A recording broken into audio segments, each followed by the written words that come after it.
सुपौल के प्रखंड सह अंचल कार्यालय राघोपुर में सोमवार को जिलाधिकारी सावन कुमार ने औचक निरीक्षण किया। इस दौरान जिलाधिकारी ने प्रखंड कार्यालय और अंचल कार्यालय के सभी विभागों का निरीक्षण किया। जिलाधिकारी ने राघोपुर ब्लॉक परिसर में बन रहे नए भवन का भी निरीक्षण किया। भवन निर्माण में अनियमितता और लापरवाही बरतने पर संबंधित पदाधिकारी को फटकार लगाई और तुरंत सुधार करने को कहा। सीमेंट को स्कैन करने पर स्कैन नहीं हुआ, इस पर भी उन्होंने नाराज़गी जाहिर की। डीएम ने इस दौरान बीडीओ और सीओ को सख्त निर्देश दिया कि वे अपने उपस्थिति में भवन निर्माण का कार्य कराएं।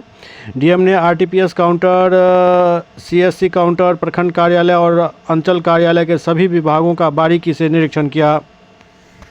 कि कुछ शिकायतें मिली कि हमारे जो कर्मचारी बंधु हैं टाइम पर नहीं आ रहे ऑफिस, और आज भी देखिए कि ब्लॉक ऑफिस में मोस्ट कर्मचारी अनुपस्थित हैं सिवाय 2 को। सबका 1 दिन का वेतन रोका गया है और सब पर अनुशासनिक कार्रवाई की जाएगी। और साथ ही साथ सुबह पीछे बिल्डिंग भी बन रहा है, उस परिसर को भी देखा गया है और अभी स्क्रूटिनी से भी अनुरोध किया है कि वो आके और डीडीसी भी आके चेक करेगी।